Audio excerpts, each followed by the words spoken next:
Good morning. My name is Steve Goldsmith. I'm your moderator, and we took a poll before the session started, and there really are twice as many people present as we had expected. We figured that you were either asleep or fixated on how to get out of the country, so we appreciate your presence today. We're going to have a discussion about government and its role with social entrepreneurship, and I'm going to ask each of the panelists to briefly introduce themselves and what their entity does. We have a mixture up here today between government and NGO types. The two of us on this side represent government. The two over there represent whatever the other sector is. And we're going to talk about the relationship between them. My name is Steve Goldsmith. I run a Center on Innovation at Harvard University's Kennedy School of Government. I'm also chairman of the U.S. agency that is the parent of the President's Social Innovation Fund. It's called the Corporation National Community Service. We call ourselves a corporation, but we're essentially a government agency, and we're the U.S. parent of essentially the domestic Peace Corps, AmeriCorps and Vista and Senior Service, and now we're the proud owners of a $50 million Presidential Social Innovation Fund, and we're in the process of trying to figure out how to spend that, so we'll talk about that. So I think I'm here as a this is a great opportunity for me because I can pretend to be the moderator as a Harvard professor, but I actually can lobby as a U.S. government official. So I'm going to ask myself a lot of questions and then compliment myself on the answers. I'm going to ask each of the panelists to self-introduce themselves, but mostly about what their organizations do, just briefly, and then we'll have a conversation with lots of questions from the audience. Let me start with a government official who's to my left. Dr. Vivian Balakrishnan, who is also a surgeon and Minister for Community Development, Youth Sports from Singapore. And then after that, after he introduces himself, I'll ask Alistair Wilson, Chief Executive of the School of Social Entrepreneurs in London, to talk just for a few minutes about his organization, and Ilse Trnicht, whose name I've mispronounced, I'm sure. There's too many R's in your name, Ilse, who will pronounce her name and introduce her organization, who's a CEO of the Mars Discovery District in Toronto. So with that, Dr. Vivian. Thank you. I'm Vivian Balakrishnan from Singapore. This is a very tiny dot on the map, 30 kilometers from east to west, on which 5 million people live. I'm from the Ministry of Community Development, Youth and Sports. Youth and sports is the fun part. Community development is where all the political tension occurs.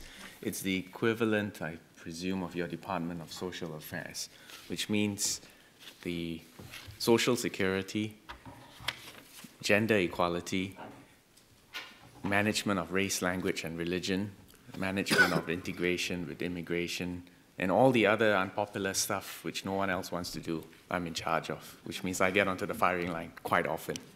So I hope we'll have an equally fiery session today. All yours. Thank you. My name is Alistair Wilson. I'm from the School for Social Entrepreneurs. The School for Social Entrepreneurs started in London 12 years ago. It was founded by a chap called Michael Young, who was a serial social entrepreneur based in the UK.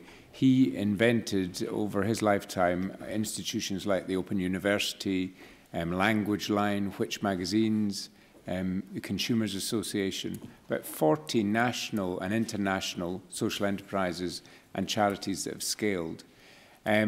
Michael died about 6 years ago. One of the last organizations that he started was the School for Social Entrepreneurs, and he started this because he believed, weirdly, that you couldn't teach entrepreneurship or social entrepreneurship because he believed you could learn it by doing, which is what he felt he had done all his life.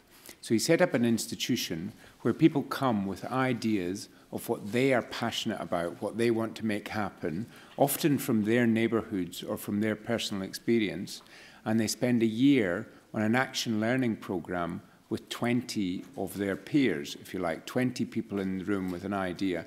They come together once a week. The rest of the time they spend working up that idea, and they hear from what we call witnesses, so people like yourselves, entrepreneurs who've been there, seen it and done it.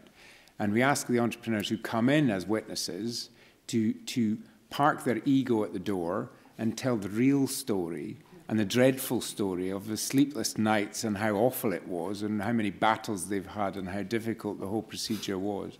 Because we believe that by unpicking these stories and sharing these stories, obviously the transference of a lot of soft skills happens as opposed to the kind of hard skills necessary to conceive of and create a social venture operation. So, and what we're talking about by soft skills are things like what gives you the right, you know, to do this idea of yours? You and whose army are going to start this up? So it's things like confidence, legitimacy, attitude, mindset, behavior. Now, Michael felt very strongly that these were the higher order skills that social entrepreneurs faced in their infancy when they were starting things off, particularly if you weren't from a privileged background, but actually you truly understood the heart of the problem because you lived it, your neighbours lived it, your community lives it, and you had a vested interest in doing something about it. So the school conceived itself really to try and address soft skills and try and use social entrepreneurship as a tool to devolve power to people who understood the problem and therefore were in a great place to author and lead solutions that would therefore stick in communities. And I think it's been proven to do that. And we started in London, as I said, and now we've replicated through a social franchising mechanism throughout the UK, and also we've opened a couple of schools internationally now, and maybe more in the pipeline. Thank you. My name is Ilse Treurnig, and I'm from the Mars Discovery District in Toronto.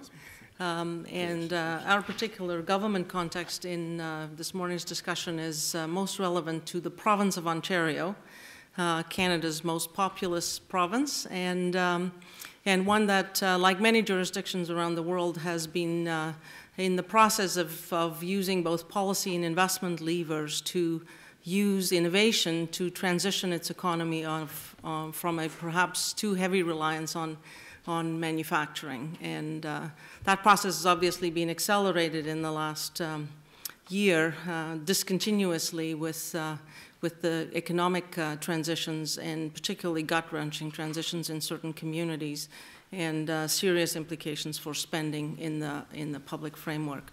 The Mars Discovery District is located in Toronto, and most importantly located in the heart of Toronto's Discovery District, which is Canada's largest science enterprise, directly adjacent to the University of Toronto and its affiliated teaching hospitals.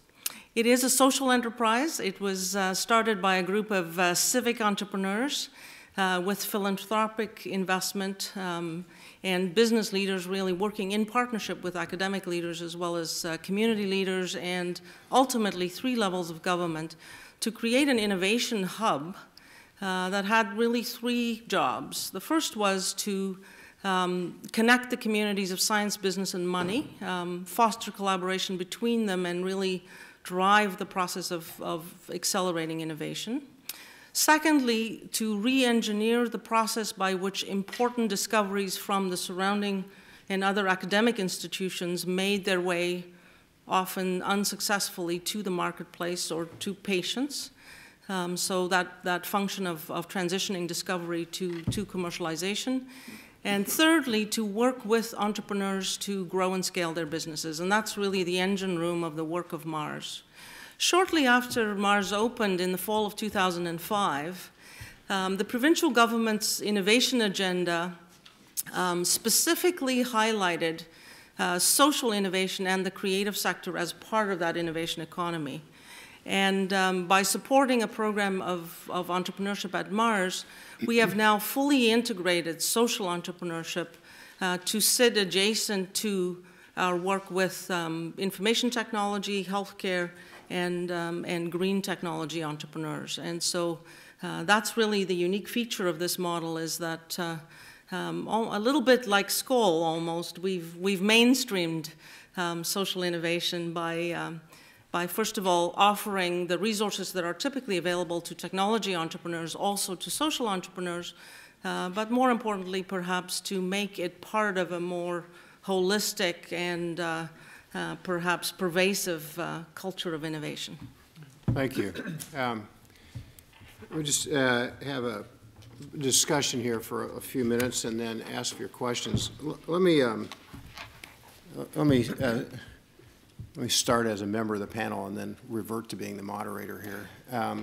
So for the last 3 years, with a grant from a U.S. foundation called the Knight Foundation, I've convened U.S. social entrepreneurs and federal, city, and state officials and look at the relationship between the sectors. And there are lots of, including many of you in the room, successful U.S. social entrepreneurs who really don't reach the level of scale to impact broadly social services, right? So they generally succeed by avoiding entanglement with government.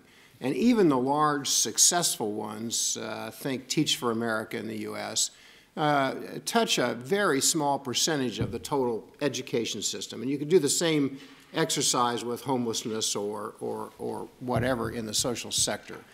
So the question becomes, how can you broadly create transformative change in areas of things I pay attention to, condensed poverty, if you're only touching part of the problem? And that is, and we were talking a little bit as we came in, this depends a little bit about kind of what your government like and what your culture like, but in the U.S., the government's the dominant funder of virtually every social sector service. So now that means that if you are a social entrepreneur and you get a foundation grant which serves as venture capital for yourself, or you're fortunate enough to come through ILSA's center or whatever the case may be, generally your funding is for 3 years.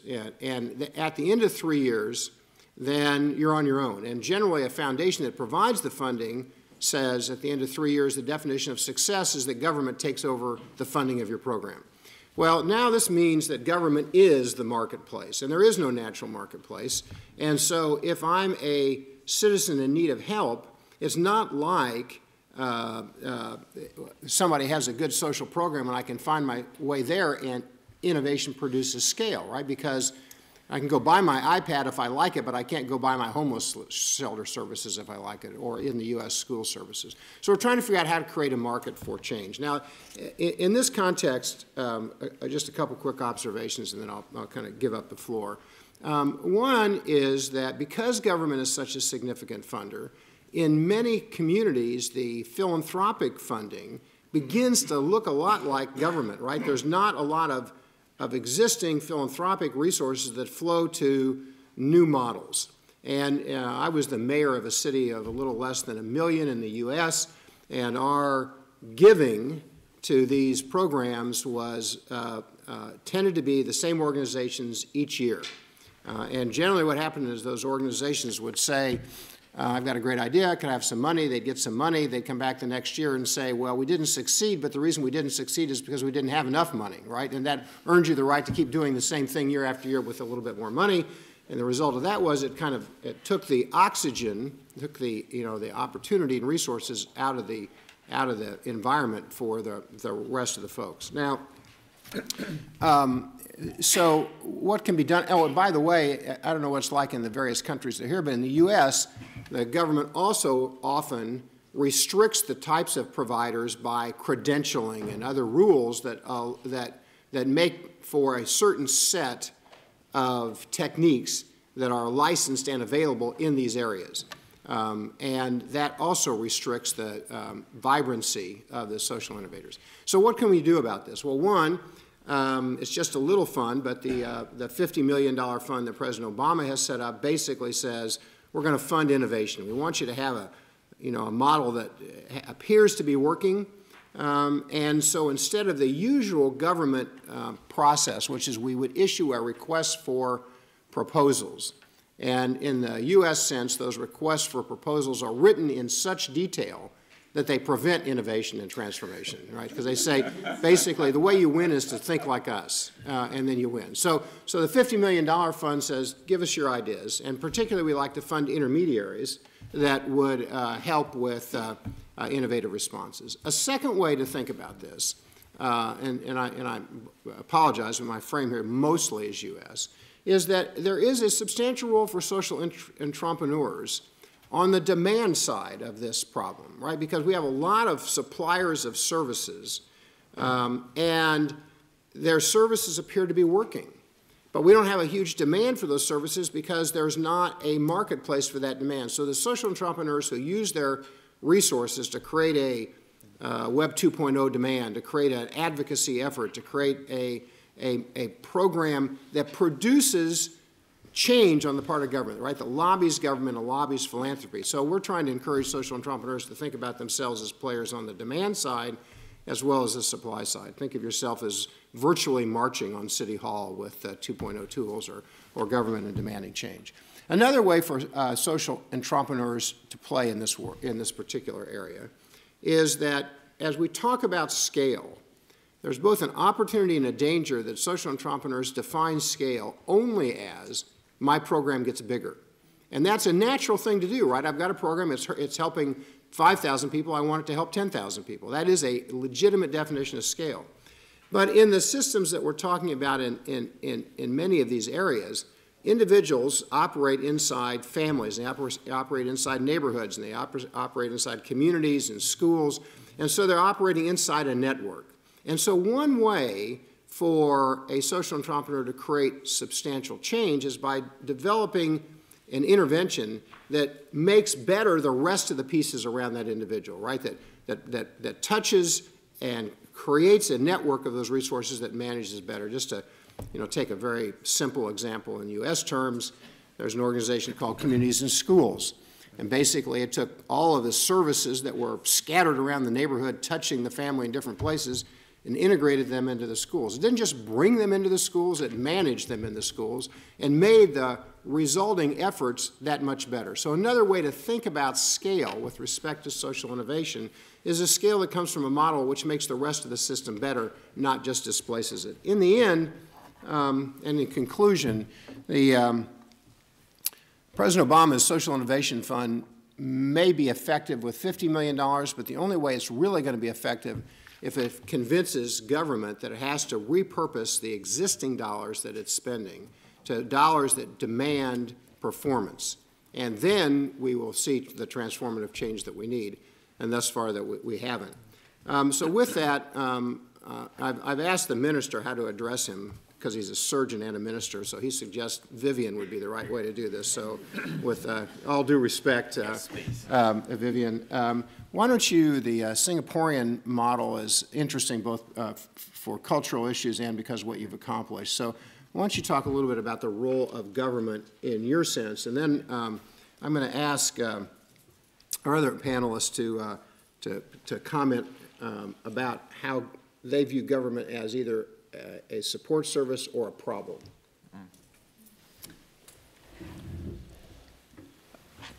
When you are dealing with at the interface between government and social entrepreneurship, there are two key elements which I want to put on the table. The first is the central paradox that if there's government failure, there's actually a lot more scope for social entrepreneurship. Now, we can all agree that we all need governments to provide security, justice, healthcare, education, grow an economy, jobs, protect, empower women, and all those things. And the paradox is, if governments do all that, there's still stuff for social entrepreneurs, but much less.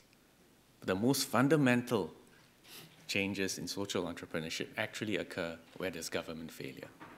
So you need to understand, particularly if you go into new jurisdictions, the big elephant in the room is the government and what it's doing and what it's not doing. And it's worth bearing that in mind because it also leads to potential political problems. Because governments obviously, and especially governments that need to win elections, will have sometimes their own more short-term considerations. So that's the first point. There is a central paradox in the relationship between governments and social entrepreneurs. The second point, however, and this is speaking from a Singapore perspective, is that there is a very useful and functional partnership between governments and social activists, social entrepreneurs. Let me cite the Singapore example. We are probably a government that most of you in this room would classify as right of center, which means we believe that the individual is primarily responsible for his or her own affairs. We believe that you are also responsible for looking after your family. And the next layer, if you and your family can't cope, is the local community. And only after that does the government provide the basic fundamental social security. Now, in that model, certainly in my jurisdiction, almost all our social services at the human interface is not delivered by government, but delivered by voluntary welfare organizations, delivered by social organizations, clan organizations, faith-based groups, etc., etc.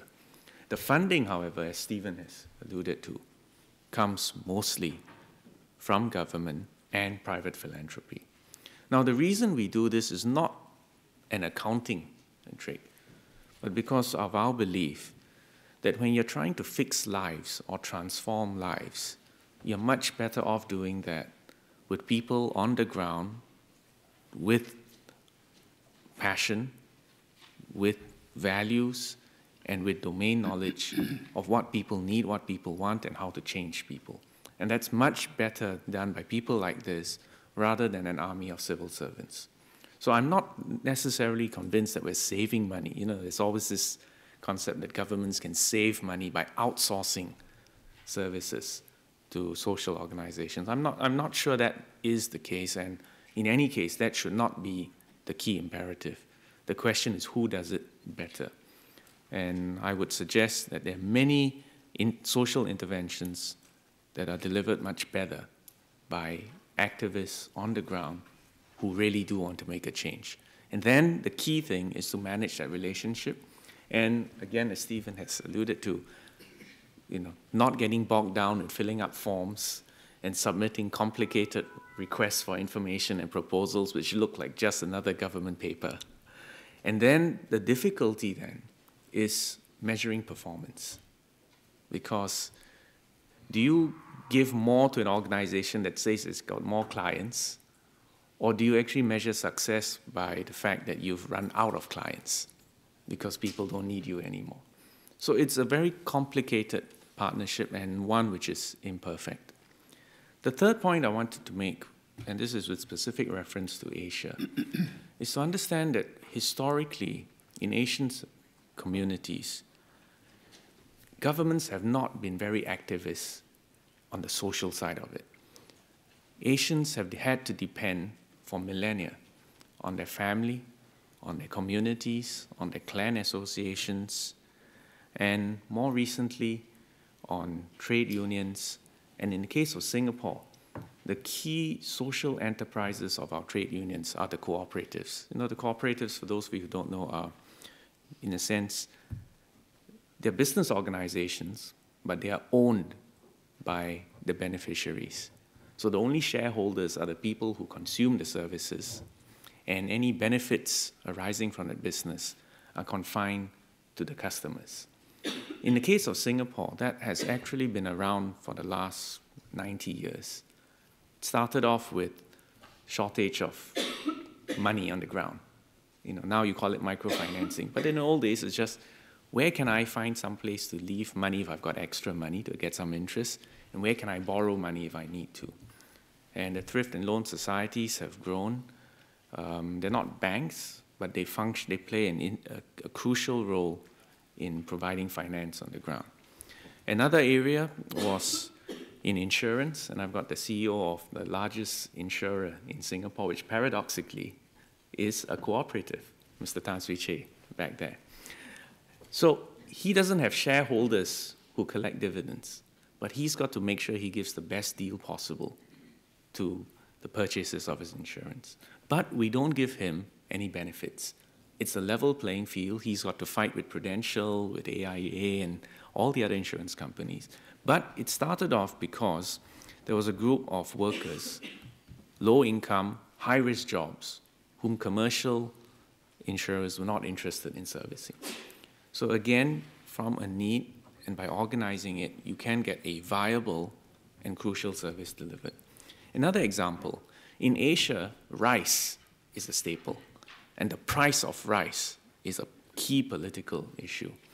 In the 1970s, when the oil embargo started and significant inflation swept through Asia, a key concern was the price of rice. We got the trade unions to start another cooperative, which we call Fair Price. Their key role was to become an efficient aggregator and purchaser of rice and to sell that to Singaporeans at a fair price, hence its name. Again, we had to do it in a way which would not give it an unfair advantage against commercial providers. So it still competes with the supermarkets. And paradoxically, again, in Singapore, it is probably in #1 position as far as market share is concerned. So these are just some examples. But the point I wanted to illustrate is there's a paradox, but there are opportunities for partnership, sometimes difficult, and that in the case of Asia, there are often non-traditional forms of social enterprises which don't necessarily fit the new models which are being invented. But we in Asia are looking upon all these developments. The reason we're here is to see what new ideas and new models may possibly be applicable in Asia. So I'll stop there and hand it over to the real guys. Yeah, so Alistair, so this all sounds too good to be true, so we'll make you the villain here. I was over at the Young Foundation earlier in the week. Most of us in the U.S. in this movement follow either Young or Jeff Mulgan or somebody. So you have this Office of Third Sector, and you teach these social entrepreneurs. And when do your social entrepreneurs get too close to the fire? When is government the problem? Do you view that as a problem, and when do you view it as a asset and opportunity? Well, it's intriguing because these people who have these ideas and are passionate about these ideas, and they make some headway with their idea, and all of a sudden they come into the view of government, and government thinks that's a sexy idea, they're doing an amazing job, we want to hook our truck to them, and they begin to kind of pull them in a bit, and they become the poster boys and girls of innovation in this, that, or the other social issue. And because of the nature of social entrepreneurship, because of the fact that you initially, when you're sparking something off, you're beavering away just with you and your community, make something happen, the flattery and the legitimacy of the big boys, the government, with their might, and the dangling of mainstreaming, somewhere a million miles over there, is incredibly tempting to social entrepreneurs to jump into bed with that lot. So inevitably, loads of our students and practitioners really, are intrigued by that, and they think, well, here maybe is a source of ongoing revenues. Maybe we can use the data to kind of mainstream our lessons and scale the thing in some way. So they are flattered by that, and they do go down that route. And I was a student of the School for Social Entrepreneurs 12 years ago, and I had a project, and I remember being kind of picked up by government at the time and just thinking, oh, well, it'll all be sorted now. There'll be loads of money, and it'll all mainstream, and this will go all over Britain very quickly. And, of course, it didn't.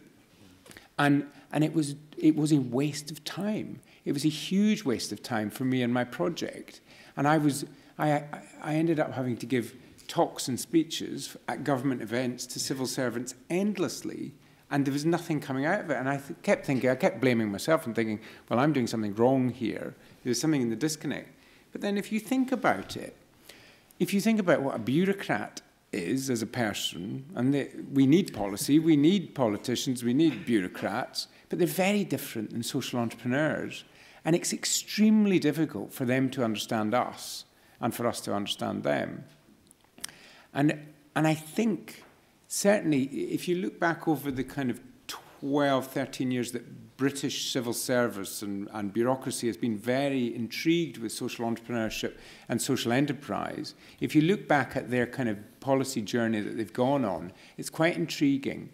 Because in the first instance, I remember when the first Social Enterprise Action Plan was published, and they were put as a department into the Department of Trade and Industry. So they saw us as a new form of doing business. And we were very excited to get a department and to get a kind of action plan. And so we all, when it was hot off the press, read through this action plan.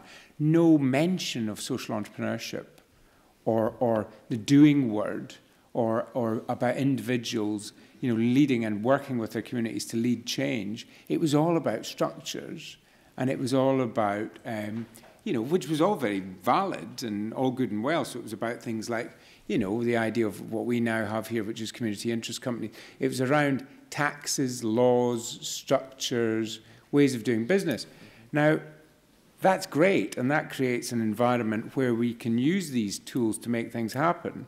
But the one thing that the British government, so they kind of went down that route, and that served a whole lot of purposes in terms of innovation in public services, outsourcing to new structures. But who was populating this with innovative ideas? And of course, the thing they missed was that this is all about people. And the other thing they missed, which they were desperately keen to get, was this is also about reach. It's also about reaching into poor communities.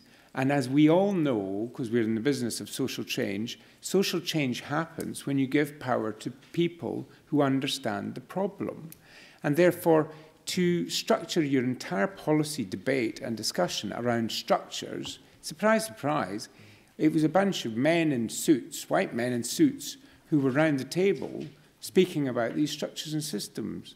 So the whole policy objective of empowerment or liberating people to work in their communities and with their communities to create new solutions, they had completely missed it off the agenda. So it literally didn't feature in the first iteration. So then, of course, they regrouped. They were placed in a different department. They were shoved over in the cabinet office. And they kind of had a second iteration and a second go in it. And this time, it was much less around structures and social enterprise, if you will. In other words, trading for a social impact, which is the kind of broad definition here.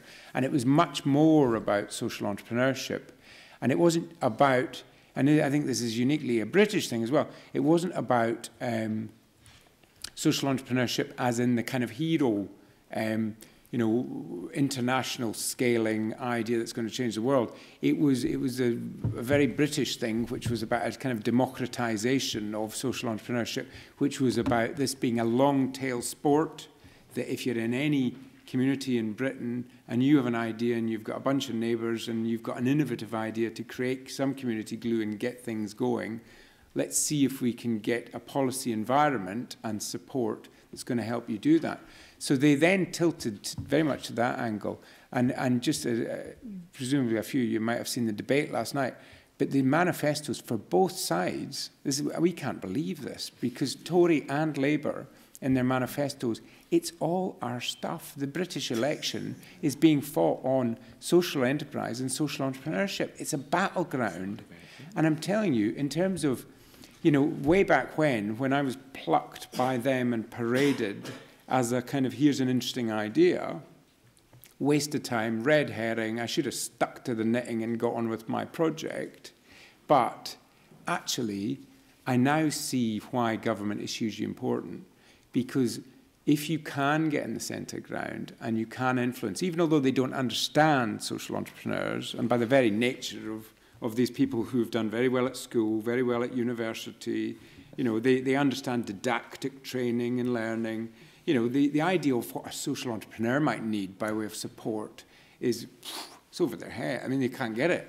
So I think it's about, we need to respect the difference, and we need to understand the big prize is there in terms of social innovation and mainstreaming, but we need to also help them understand that there are many policy objectives that they can get to using these tools. One is innovation in public services and kind of outsourcing in kind of new and interesting ways. And great if they're opening that market to social enterprises, great. We will choose whether we want to take them up on that challenge and whether we want to deliver. We don't need to, we can ignore the calls to tender. But also fantastic if they are beginning to see social entrepreneurship as a tool for devolving power and mobilising communities. And I think that certainly is where both Labour and Tories are at the moment, and that's the very exciting agenda in Britain. And that has tilted completely away from structure towards people and really, and I've got to say, weirdly, because I know them all now in this Office of the Third Sector, they're good people, and they're trying to author good policy, but it's taken them a long time to get their heads around it and to get it into some sort of shape that we're beginning to read the documents and thinking, actually, that makes sense. Well, Ilse, Alistair started by insulting Vivian and me, calling us hopeless bureaucrats. Then he ended up complimenting us because we had accepted his policies. That's kind of what I heard. Right? So, but along the way, there was this issue of structure, and you might provide an interesting option here, because it looks to me like you're an intermediary between government and some of the folks you're nurturing. Tell us about that structure and whether that helps kind of broker against these elements that Alistair mentioned. Well, I think just following up on Alistair's comment, I think many people around the world look with some envy to the mainstreaming of social entrepreneurship as part of an election platform, because I do think government sets an important tone in saying that, and just as President Obama has as well, social innovation is important, and we want to create a public policy environment in which social entrepreneurs can flourish. There's lots of details that follow that may or may not hit the right spots at the right time. I think the model we have is a little bit of an intermediate space where after government took that first step of identifying this as important, it said we really want to encourage social entrepreneurs, but we're going to partner with an arm's length entity that is totally and entirely dedicated to working with entrepreneurs. But we want to have that relationship in a way that is very tethered in the context of, as hotspots of innovation or promising enterprises are identified, they can be brought back to government to either be levered into the government programs or be supported as external enterprises in a way that is both efficient, but more importantly is also evidence-based. Because I think the one recognition we've had is that there's a real challenge inside government, and perhaps the minister could echo this, to really understand the efficiency of social programs across a whole range of metrics for all the historic reasons of how they get set up initially. So perhaps I have a slightly more optimistic view than Alistair about the partnership between social entrepreneurs and government, but it is a precarious relationship that needs to be managed very, very carefully because of that paradox that you heard about. There is no question, though, that important social enterprises can and need to leverage the system changing effects of partnership with government if they really want to matter. And sometimes that happens in the context of how they morph.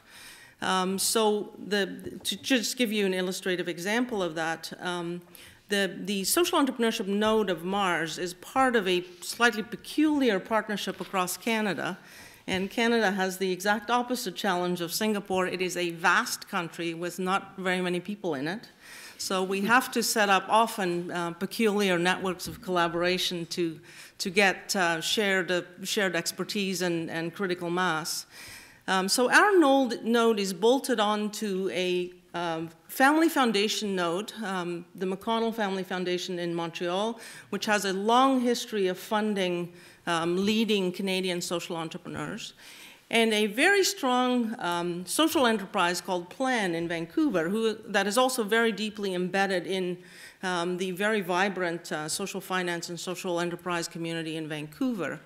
But the story of Plan is it started 20 years ago by two remarkable social entrepreneurs, Elliot Mansky and Vicky Kamak, focused really on family-based and community-based caregiving solutions for families with disabilities, children with disabilities, because they had a disabled child themselves. So it was very much that organic enterprise growing up around local need. As they obviously progressed with that enterprise, and it was very successful in the context of building informal caregiving networks and making sure those get connected to the more structured formal caregiving networks, they realized that one of the profound challenges, two profound challenges for people with disabilities. The first is financial security, because this generation of disabled children will outlive their parents. And the second was that the most profound challenge of disabled individuals is their profound sense of isolation. And so they started to focus their own work to develop more scalable solutions to address those two challenges. And the first was a very innovative process, which again, they then started to draw on this wonky network across the country, because to actually develop a social finance instrument that will allow you to develop financial assets for children with disabilities, and this is a deferred tax exempt instrument. They needed to get not only those individuals and their families on board, but provincial governments, as well as the federal government and the financial institutions who would ultimately need to sell that instrument. Now, this was a torturous road, but about a year ago, Canada launched the first in the world registered disability savings plan, which is now available to over 500,000 eligible families and individuals in Canada, and is sold through the mainstream banks. So that's a very classic example where the partnership with government was really important. To deal with the second piece of the sense of isolation, Plan has now developed a very innovative and award-winning social networking solution called TIZE, T-Y-Z-E, and I encourage anybody to look at that, which is a very private, focused network of putting the disabled individual or the disadvantaged individual in the middle of the social network and creating a caregiving community around that. So, and that is now going international, and again is being adopted in the UK by the NHS and a number of other government agencies. So a productive relationship to get to scale without warping and perhaps actually enabling a larger level of innovation is possible. But it depends not just on the default personalities government and social entrepreneurs easily adopt. It depends very much on visionary leadership inside the individual government departments to take and pull. It's very helpful. This is, I think, a description of what Alistair sometimes over here is called a kind of co-production of services, right? You have a government role and a community role, and you're in this intermediary. There's a case study, old Harvard case study that I'll summarize in like 1 minute. Basically, it's a state of Oklahoma in the U.S. that used to pay in the disability world for job coaches for individuals with disabilities to help those people, and they would coach them every day, even through the time they got the job. And because the government was paying for job coaches by the day, they got days of job coaching, and more days of job coaching, and more days of job coaching. And then one day, the government bureaucrat, who had been on the social sector side, said, well, why don't we just pay for the outcomes? And we'll pay more for job outcomes for more severely disabled folks. Well, the government's change from paying for activities to paying for outcomes unleashed a great deal of innovation in that sector. I have a lot more questions for the panelists, but I'd also like to see if we have questions here. And I'm going to ask the first question to a non-panelist. I've just finished this book on power of social innovation. I did these case studies of leading U.S. social entrepreneurs. And in the room today is one of the most successful, Dorothy Stoneham from an organization called Youth Build, who insists that she's able to maintain her own passion, commitment, and mission despite massive amounts of government funding. So could you just defend yourself to the rest of the audience? Why have you been successful enough to utilize, really, you're a very large-scale organization, and how have you maintained your commitment to your core passion and mission despite the demands of the government bureaucrats? Gee, 10 seconds? I'd say a minute and a half would be fine, yeah. It's a great, fascinating challenge, in fact, and I'm writing down some nice quotes from you, like a productive relationship to get to scale without warping the innovation is possible, but it depends very much on visionary leadership inside the government. And I think for us, and I'll just say over the past 14 years, we have generated about $800 million that has gone direct to local programs. It doesn't go through us as the intermediary. Local programs compete for it, and then they have to implement the social innovation which we defined, and we defined it in both by example and in law.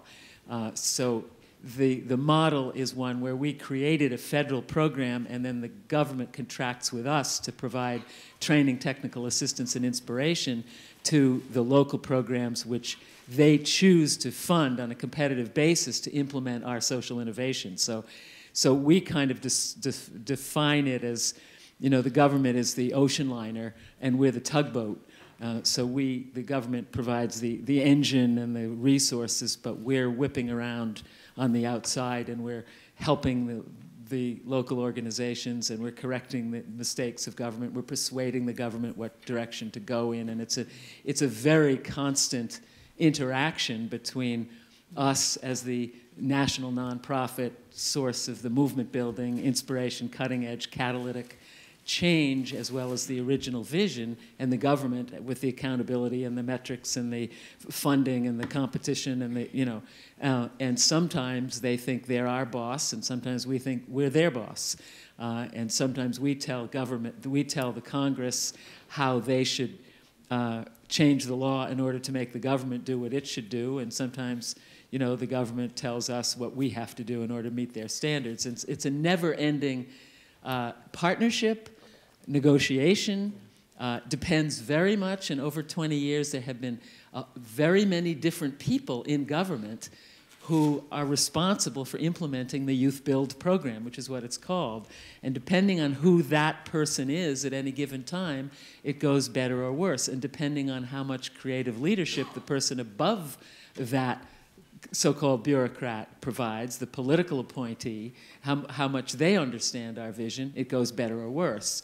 We provide the historical vision, we provide the long-term view, and when you get, one of the first bureaucrats who was in charge of it in one federal agency is now the chairman of our board in the national nonprofit, because he was so good at it, we pulled him over, right, and when he left the government. So it's, I don't know if this answers your question, but it is certainly dynamic, challenging, exciting, and, you know, we have been able to make substantial change by generating these resources and working with government. Let me turn that into a question to Vivian. So in this book I've just finished, The Power of Social Innovation, we've held up Dorothy as kind of the leading example of how to maneuver, you know, maintain your sense of balance between these. But what she just mentioned, Vivian, I heard loudly, is she found a champion inside government who could kind of protect her right to innovate. So what's your model look like without you, right? I mean, what's the danger that somebody less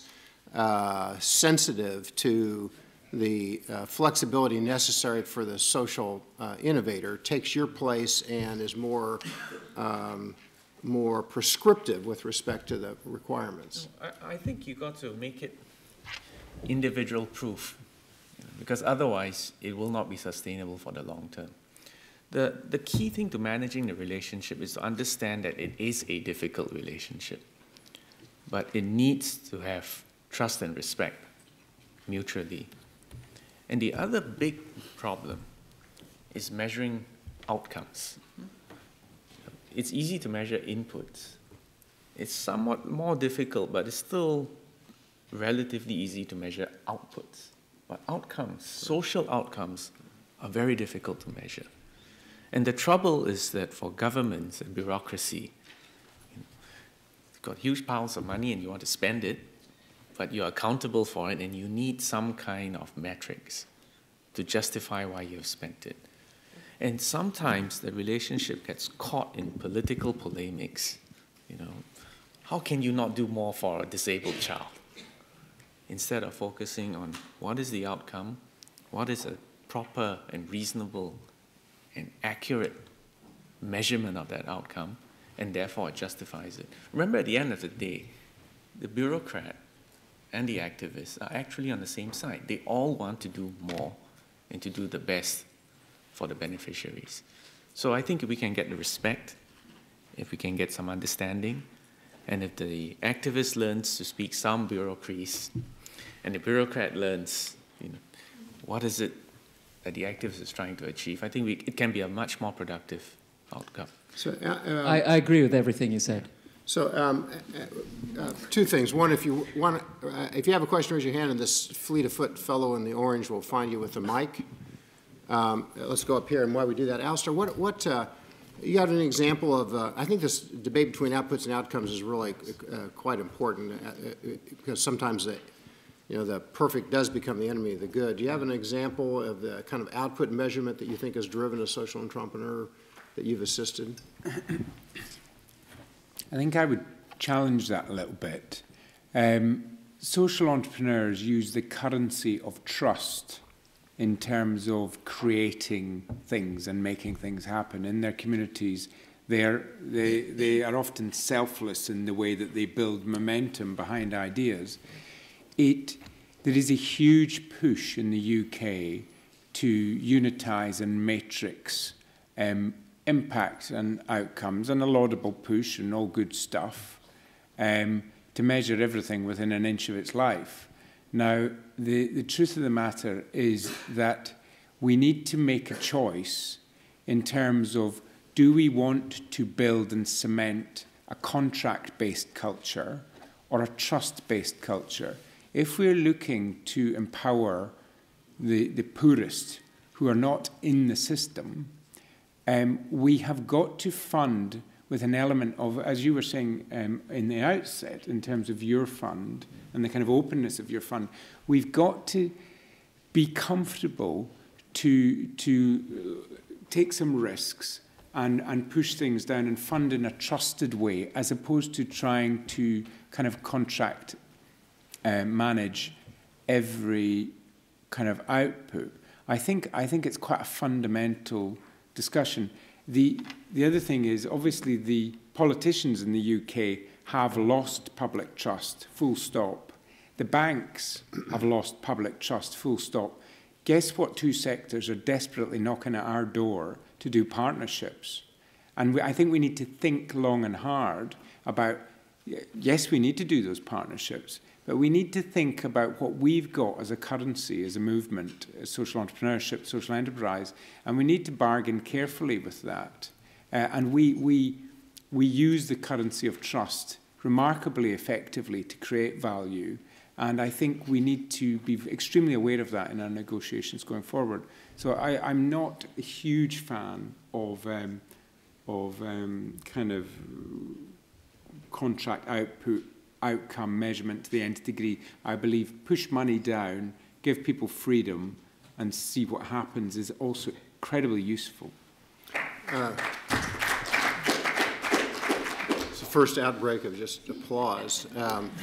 Okay, yes, sir. Would you speak loudly and kind of tell us who you are as you ask your question, please? My name is Jack Sim. I'm the founder of the World Toilet Organization, and I'm from Singapore. So basically, everybody is aligned. They want to make change. They want to make it happen. But the incentive system is rather different. The bureaucrats is incentivized to play it safe, to pretend that he's doing a good job, to pretend that there's no problem, and that the current situation is rather good, and the social entrepreneur is coming to make it better. The social entrepreneur has a burning desire to solve a problem. So in this conflict of interest, we have to give the bureaucrat a lot of safety in case he put up the hand and say, actually, this whole place is so screwed up that I need the social entrepreneur. When he say that, he becomes very vulnerable. So how do we reconcile these two situations so that the bureaucrat who is really interested to solve the problem is safe to put his hand up and say, I want to solve this problem. Whereas current system is the bureaucrat, if he follow the rules and just hide around and camouflage himself, he gets to retirement safely and nothing really disastrous happen. But if he take a risk on a social entrepreneur and it takes some time and the result haven't come yet, but he trusts this guy, maybe he gets questions, right, and he's not protected.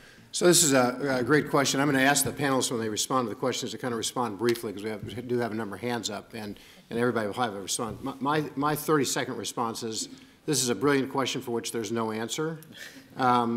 B, it could take an elected leader or a cabinet minister And that person can be the champion for room for change, right? Obama has $50 million. Mayor Michael Bloomberg of New York City has created a $200 million social venture fund. And so that the bureaucrats who administer the fund are administering a fund where the person who has the public profile has said, this is a fund for change. Now, it doesn't totally resolve the problem. I'm administering this problem for the President Obama, and I've kind of joked with the folks in the White House that I'm supposed to go to Congress and say, we've only failed half the time with our fund, and that's the definition of innovation, right? So it just feels like I'll be a little bit vulnerable, but they said, no, kind of go for it. Quick responses from anybody? I would say twofold. Get the bureaucrats and the ministers out to visit you lot, and get the odd able person to go in. So Campbell Robb, who was the Director General of the Office of the Third Sector, who led all this stuff, was actually from the NGO sector and went into the bureaucracy. So I think mixing the cultures is useful, if we could ever bear to go in there. All right, let's, I'm sorry, go ahead. The model we've created is a little bit of a create a neutral space that is not government, not business, not academe, not, you know, where those parties can all come together, and then as sort of a facilitated and funded sandbox where government is a key partner, and it can watch almost the experiment being conducted and has the ongoing commitment to take solutions that emerge and support and fund them. So at the same time, if something really wacky happens out there, the risks are somewhat boxed, and they can blame us for stimulating those. All right, yeah, yes, sir. And then we'll, down here, and then we'll jump up to the back or over. Great. I don't know, how many mics do we have? 2? 3? Well, let's take this gentleman in the blue, and then pick somebody up in the kind of wherever we can't see up here. Yes, sir. Okay. Hi, my name is Jason Saul. I run an advisory firm called Mission Measurement. I just want to make one quick comment and a question. The comment, Alistair, is related to measuring, you know, the outputs. My concern is actually, I see somewhat the opposite, where there's actually too much trust. We're spending a tremendous amount of money, and we have absolutely no idea what's going on out there. And I think that's actually creating more distrust, because the cost of what works, the cost of I don't know is getting pretty high, right? And so I feel like, I think there's some very good proxy metrics for outcomes that we can get as leading indicators of what's going to happen, that we don't have to wait 10 years and see. There's been a lot of, in many, many fields, a lot of that work. So I do think that I'm hopeful that we can find some short-term proxy, clever metrics that are indicators of ultimate outcomes and not just measure the throughput of the organization. The second is, I'm a Kennedy School alum, and my question to all of you is, how do we remove the "and" from the title of this session? How do we get social entrepreneurs into government? Why is it always government and social entrepreneurs? Why aren't all of us working in government, and how do we get more of us young, smart, idealistic people to actually get in there and take over some of the levers of influence? We'll give Vivian the first, since Singapore has a reputation of having maybe the highest performing government in the world. We'll let him explain how he attracts all these folks, and then... Well, I'll just give a short answer to that. In Singapore, we have no professional politicians. All of us have had a life. And if you've had a life, you've got some track record of success, you've got trust, and you've got competence. You know, good luck to you. And we would try to recruit people. But it's a very odd place, so it's not a prescription I can wish upon anyone else. But your point is, you need that type of mentality, that type of activism and passion within government as well. I totally agree with you. Somebody up there, hold up there. Oh, you got the mic. Okay, thank you. Hi, Rick Blickstead with... Oh, I'm sorry. Well, wait. Oh, I sorry. just totally offended the guy in the front row who I've been telling like for 10 minutes I'm going to call on him. So just hold on. Well, he's a keener down there at the front, so you go ahead first. He's more visible than you are, too. And you were hiding up the back there, so you might be interested. Yes, sir. It's Toby Eccles from Social Finance. Sort of a couple of comments and a question. The first is this debate around accountability and risk management being the background flavor when you're in government versus trust and let us just get on with it on the social entrepreneur side. And the need for measurement if you're in government versus the we should get on with it if you're on the entrepreneurial side. Just first comment, speaking as spending the last 2 years closing a transaction with government, which may indicate a range of the issues concerned, that you can't get away from democratic accountability in a democracy. You might be able to intermediate it. And your comment, I thought, was very interesting about the idea that you can potentially put in an entity that's in charge of trying to develop the long-term outcome, and they then have maybe more trusting relationships with a series of social entrepreneurs to deliver on that outcome. But you going direct and then trying to do it at scale, my present experience is it doesn't work unless an organization builds the program at the beginning and then does it for 20 years, and then they're in a different place. Output versus outcome, here's where I first disagreement with Alistair, I guess, is that I can't put them in the same category. They are fundamentally, one is a measure of process, and government's habit of measuring everyone else on process, then looking for the cheapest process, and then wondering why they didn't get the outcome, is probably one of the most deeply frustrating aspects of dealing with government. That is one that gets my hackles up. The trouble with going for outcome is that it takes a while to work out what it was. It's damn difficult. And so the next element which we're looking at, and which I'm interested in the panelists as to how one develops a marketplace for it, is one needs to be able to finance outcomes. Social entrepreneurs can't take the risk of waiting for 3 years to get paid and not knowing whether they're going to get paid. So developing, and the bit that we're becoming interested in, is how does one develop a market in outcome finance? Okay. Takers? You might need to explain to people about your social impact bond. It's worth explaining, because it's a real example of this concept in practice. I'll be as brief as I can. Sorry, Stephen. I've lost control of my panel there. It's good. It's good. I always like that bit. Talking about being disintermediated really quickly. In essence, we have agreed a contract with the Ministry of Justice in the United Kingdom. Speak just a little louder. We've agreed a contract with the Ministry of Justice in the United Kingdom, who will pay for us to avoid offenders from being reconvicted. And that's on a well-defined amount, so you will get paid this amount of money for every conviction that does not happen against a control group. Now, we've used that contract to set up a fund to raise money now to pay for the set of services that will try and produce that outcome. So that's, if you like, that definition of intermediation. The trick is everyone's, as you say, it becomes the sexy thing. It's in the Labour Party manifesto. It's in the Conservative Party manifesto. The trouble is, we've now going to raise £5 million, but actually, we can't go to £100 million because there's no track record yet. So it's this intervening period of trying to build out an outcome finance marketplace. Yeah, I was talking about this, actually, I didn't realize I was talking about you earlier. So I want to go back there, but let me ask you a real quick question. So I'm government, okay, in this conversation. And I love this model of paying you for folks not to reoffend. Just talk for a minute about how you don't gravitate to the easier of the felons. That's actually relatively easy. You get the metric right. So if we're focusing on reconviction rate, then those who are bound to reconvict anyway, you would ignore, okay? But if you focus on the total number of convictions across the population, then working with someone who is going to get convicted time and time again and just get them only getting reconvicted occasionally as you slowly change their life around is just as worthwhile, if not more worthwhile, than working with the guy who you might be able to stop reconvicting. But how do you count, I don't want to get too caught up in you, but how do you count the number of the number of convictions you prevent?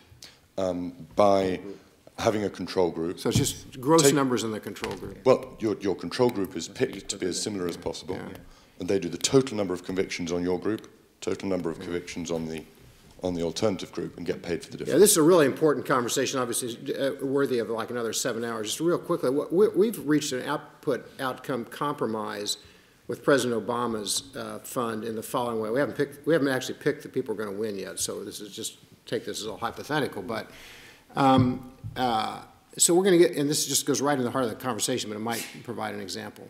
So U.S. is now fixated on these horrible, except for Dorothy's program, high school graduation rates in the U.S., which are just kind of catastrophically awful.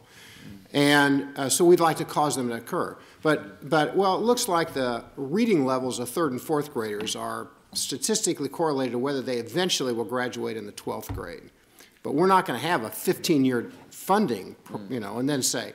So we're probably going to end up with something that looks like the following. If your program helps kids read at grade level over a 2-year period of time in the grades that make a difference, that's an output that we think is, by other empirical results, connected to the outcome we want, and we'll fund that. So that's just one kind of potential compromise.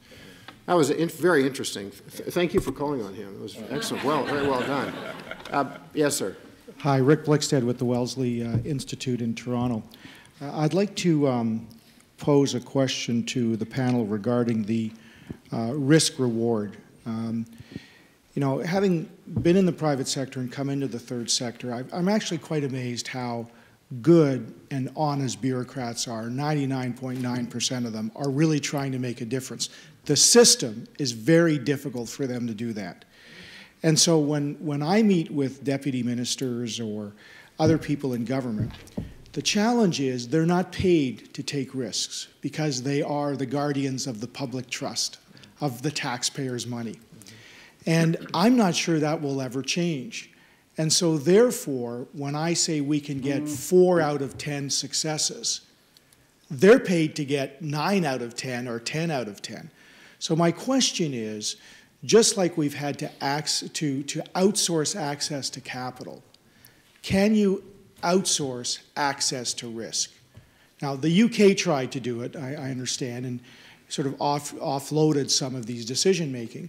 But I am convinced that we're barking up the wrong tree on this, that we're not going to get governments to accept that kind of venture entrepreneurship risk-taking. And is there a mechanism, therefore, to change that? Ilse talked about Mars, but I'd like to hear how you might be doing it.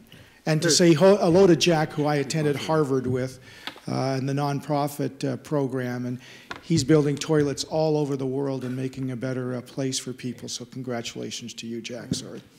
These are great questions. Let's do Vivian and then Alistair, and then who's got the next question so we can get over to Mike? Okay, go ahead. I was going to say that's a very fundamental point worth appreciating. I always view government money as dumb money. Sounds paradoxical, right? If we in government understood risk and were willing to bear the risk, and we understood entrepreneurship and were able to start things up, we shouldn't be in government. We should be an entrepreneur or we should be an activist. So the key to getting this right is to assemble a coalition. So for instance, if I need to assess a proposal, it shouldn't be done unilaterally by me. The business side of it, if I can get a real entrepreneur to examine the business case. The social outcomes, if I can get someone with proper ability to give me measurements and to say, yes, this is the right metrics and this is not.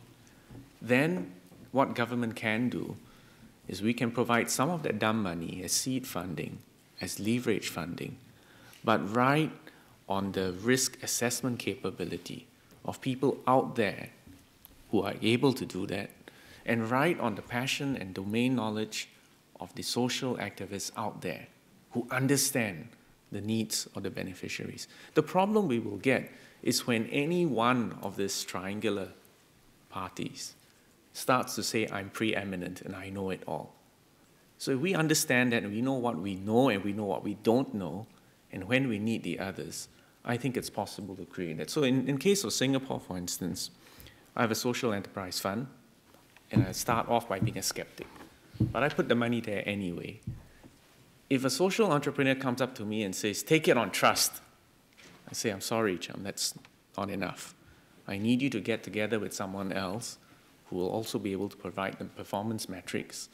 And if you tell me this is going to make money, come in with another entrepreneur who's put in some of his own money, then I'm more willing to trust because you've put your money where your mouth is. and I'm willing to take a risk on you, and if things go wrong, I'm accountable to the public. But nevertheless, I have shown due process and a certain amount of common sense in approaching it. So that's how we do it in Singapore. Government money never goes in as 100% infusion. It's always co-funding, and we always want to see who your partners are. And that's why, in fact, this conference in social entrepreneurship, and the key obsession now with joining the dots between people who have been investment bankers before, who understand finance, people who've started up companies, people who care deeply about causes, and then getting the relationship right with government is so crucial. And I see this Skoll World Conference, this conference as an opportunity to develop those relationships and performance metrics. So I agree totally with what you're proposing. Ilse, do you have something you want to say?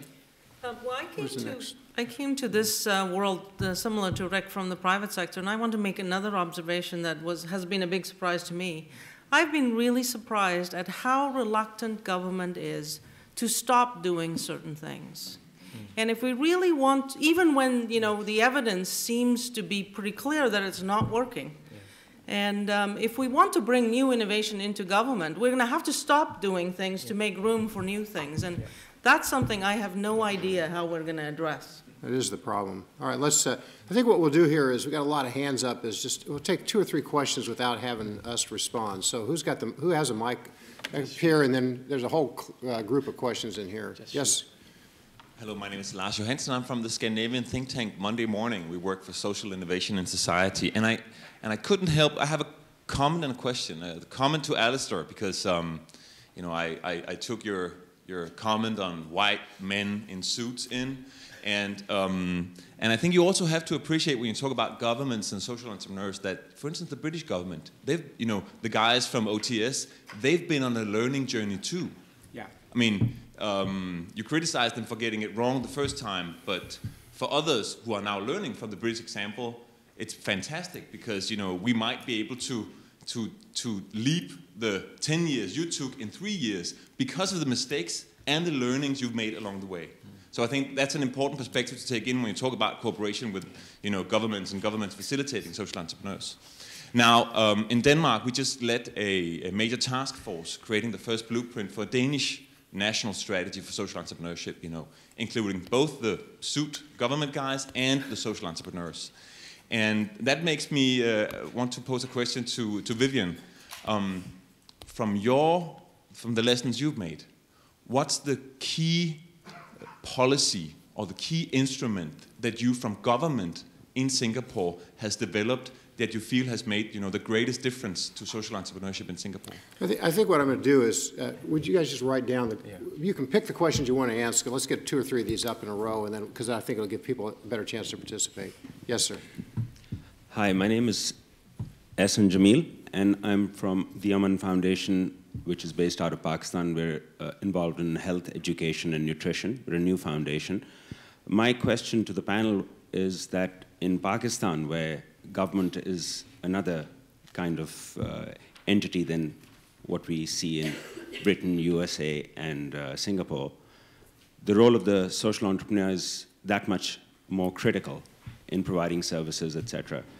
I'd like to hear a little bit more from the panel about countries like Pakistan and India and Iraq, etc., which have an absence of real government. It's an excellent question. Let's take one more, and then we'll get some answers, and then we'll do another round, and then we'll be out of time. Right behind you there. Yeah, thank you. Yeah.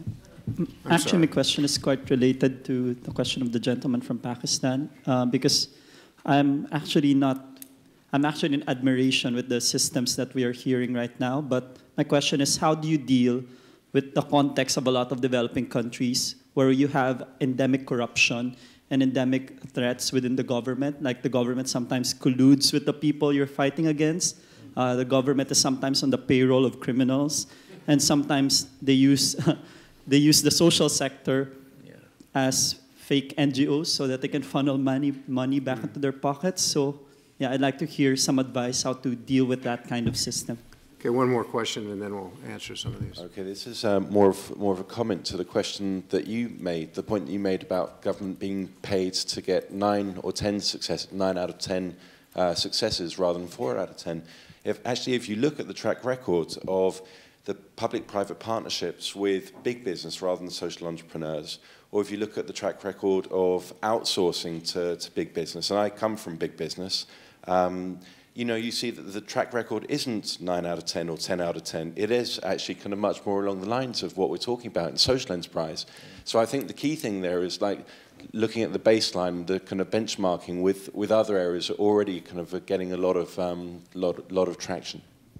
Okay, we'll just start down the panel and start with you, Vivian, and explain how you're going to solve these difficult problems. The key lesson I've learned, and it's not just in this field, is to get the right people, get them organized, and then empower them to do what needs to be done. And it's all about right people and relationships. And if you've got the wrong people and the wrong motivations and the wrong teams, you're going to get all kinds of dysfunctional outcomes. The question on states with, should I say, more esoteric forms of government is complicated. And I don't think any one of us wants to, you know, to make unnecessary comments which will get us into problems. But let me just state, again, from our perspective. In Singapore, we believe the first and most paramount attribute of government is honesty. If you don't have an honest government, or if you have a corrupt government, you can't get off the ground. And that is something which needs to be fixed at the political level. And there's no amount of intervention externally that is going to do that. And I understand what you mean, that sometimes you get perverse relationships. And the truth is, and I think you need, those of you in this room need to know, there's actually quite a lot of money to be made from social activism, from philanthropy. And there are people out there who will take advantage of it. And the point then is that good intentions are not enough. You need to have accountability and you need to have outcome measurements. Otherwise, you cannot hold all the parties to this ecosystem to account. So, and that's why I have to disagree with Alistair that trust me is enough. It may be good enough in your society, it doesn't work universally. The final point about risk, reward, and expecting it to succeed 9 out of 10 times, I don't think that's necessarily true. We all know, certainly those who have done business, you can't succeed 9 out of 10 times. And I think that's why this whole process of intermediation by organizations like you, or now, if we can get the financial sector or the business sector to come in and intermediate that risk, so that if I then end up with a portfolio of projects, and even if the majority of them fail, but on those which succeed, I emerge net positive, enough to be able to explain to my people why I took their tax dollars and took those risks, I think governments will be more willing to take those risks. So again, it's this trust and risk ratio which you need to manage. Alistair. Yeah, I think I wasn't really clear with what I'm saying. What I'm saying is that, I mean, obviously, you need to understand, for instance, with rehabilitation of offenders, is the inputs, are the outputs of what you're doing, are they having the desired effect? So I'm not against matrix measuring and outputs and impact per se. What I'm saying is we need to do both, because if you are trying to engage people who really are disengaged, then if the benchmark is to buy contracts of particular types to deliver particular, you know, outputs or impact, or sorry, outcomes or impacts, it all gets very confusing, then actually you cut off that lifeline of those people having a stake in getting involved. Now, the problem is that's very messy. That's people, that's a lot of people, and therefore the way of doing it is and obviously we know governments don't like that because they have accountability, it's tax-based dollars or whatever, and therefore they've got to do something about it. So the way that it works, for instance, with us, is our government realizes that they do need to back people on a trust basis in the poorest communities without matrix and without big barriers to engage and to begin that journey. And therefore, what they do is they've funneled millions through us in order that the risk is distanced. So the OTS have backed us to back fledgling social entrepreneurs in the poorest estates in Britain to begin these ideas. Now, if we said, actually, we don't back on trust, we only use matrix, let's get a few MBAs to work in what matrix works, actually, you're cutting out the exact currency that you're trying to achieve, which is trust and community glue in poorer communities and inclusion.